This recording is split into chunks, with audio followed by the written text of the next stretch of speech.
صدیوں پرانا ایک گھنا جنگل تھا جہاں سورج کی روشنی بھی زمین تک پوری نہ پہنچتی۔ درخت اتنے بلند کہ آسمان چھپ جاتا۔ اسی جنگل کے بیچ ایک غار تھا اور اس غار میں رہتا تھا ایک قدیم سانپ۔ یہ کوئی عام سانپ نہیں تھا، اس کی آنکھوں میں انسانی درد تھا اور دل میں ایک نامعلوم تنہائی۔ وہ سانپ ہزاروں سال سے زندہ تھا۔ کہتے ہیں اسے ایک بزرگ درویش نے صدیوں پہلے دعا دی تھی، تم اس دن انسان بنو گے جب تمہارا دل سچی محبت کو پہچان لے گا۔ لیکن محبت کیا ہوتی ہے؟ سانپ کو اس کا مطلب ہی نہیں معلوم تھا۔ وہ ہر رات چاند کو دیکھتا اور آہستہ سرگوشی سے کرتا، یا اللہ، کیا کبھی مجھے بھی انسان بننے کا حق ملے گا؟ ایک دن جنگل کے قریب ایک گاؤں آباد ہوا، چھوٹا سا سادہ گاؤں، مٹی کے گھر اور معصوم لوگ۔ سانپ اکثر رات کو چھپ کر گاؤں دیکھنے جاتا، انسانوں کو ہنستے، باتیں کرتے، محبت کرتے دیکھتا اور اس کا دل عجیب سا بھر آتا۔ پھر ایک دن اس نے اسے دیکھا، ایک لڑکی، سفید دوپٹہ، ہاتھ میں مٹی کا گھڑا، چہرے پر سکون، آنکھوں میں روشنی۔ اور لڑکی کنویں سے پانی بھر رہی تھی اور ہلکی آواز میں نعت پڑھ رہی تھی۔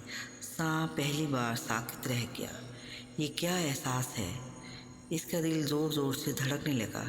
اس سے پہلی بار کسی انسان کو دیکھ کر خوشی محسوس ہوئی۔ وہ ہر روز اسی وقت گاؤں آنے لگا، صرف اسے دیکھنے کے لیے۔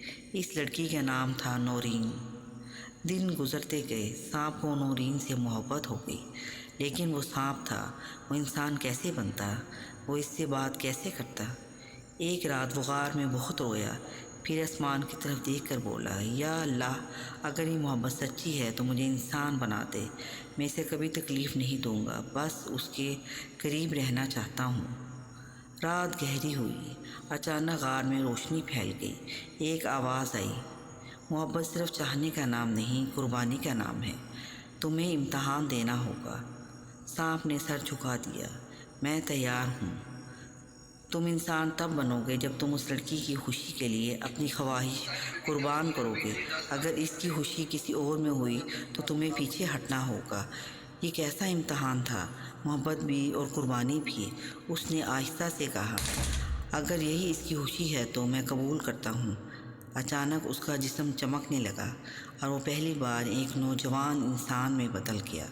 لیکن شرط باقی تھی، اگر وہ خود غرض دکھاتا تو ہمیشہ کے لیے سانپ بن جاتا۔ اب وہ ایک سادہ نوجوان بن چکا تھا، نام رکھا سلمان۔ وہ گاؤں آیا، لوگوں نے پوچھا، تم کون ہو؟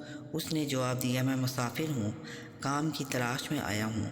نورین نے اسے پہلی بار دیکھا اور مسکرا کر پانی دیا۔ سلمان کا دل دھڑکنے لگا، لیکن وہ جانتا تھا اسے صبر کرنا ہوگا۔ سلمان گاؤں میں مزدوری کرنے لگا، وہ خاموش رہتا، نورین کو دور سے دیکھتا، بس دعا کرتا۔ ایک دن گاؤں میں خبر آئی، نورین کی شادی ایک امیر زمیندار سے طے ہو گئی ہے۔ سلمان کا دل ٹوٹ گیا۔ وہ رات کو جنگل گیا اور سجدے میں گر کر رویا، یا اللہ، یہ کیسا امتحان ہے۔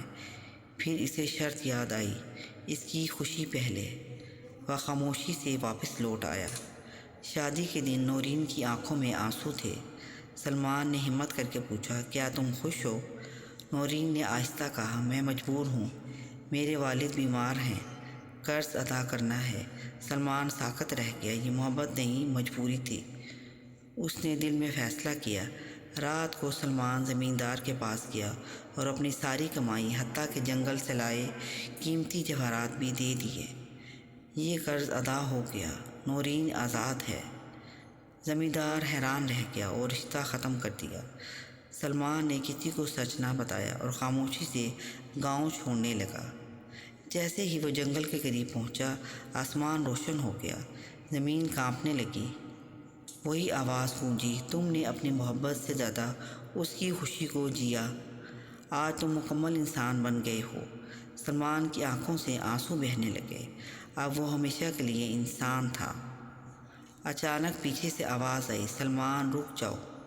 وہ پلٹا، نورین کھڑی تھی، آنکھوں میں آنسو۔ مجھے سب سچ معلوم ہو گیا، تم نے میری خاطر سب قربان کیا، کیا تم مجھے چھوڑ کر جاؤ گے؟ سلمان خاموش ہو گیا۔ نورین نے آہستہ سے کہا، محبت وہ نہیں جو پاس رکھے، محبت وہ ہے جو آزادی دے، اور میں اپنی مرضی سے تمہارے ساتھ رہنا چاہتی ہوں۔ چاندنی رات، گاؤں کے درخت، ٹھنڈی ہوا۔ سلمان نے آسمان کی طرف دیکھا اور مسکرایا۔ یا اللہ، تیرا شکر ہے۔ نورین نے پوچھا، تم کس بات پر مسکرا رہے ہو؟ سلمان نے جواب دیا، ایک دعا جو صدیوں پہلے مانگی تھی آج قبول ہوئی ہے۔ دور جنگل میں ہوا چلی، جیسے صدیوں پرانا سانپ ہمیشہ کے لیے ماضی بن گیا ہو، اور ایک انسان سچی محبت کے ساتھ نئی زندگی شروع کر چکا۔ جی ہاں سامعین، یہ کہانی ہمیں سکھاتی ہے، سچی محبت خود غرض نہیں، قربانی مانگتی ہے۔ دعا کبھی ضائع نہیں جاتی، دل کی سچائی انسان کو بدل دیتی ہے۔ اگر آپ کو ہماری یہ کہانی پسند آئی ہے تو اسے لائک کیجیے اور سبسکرائب کیجیے۔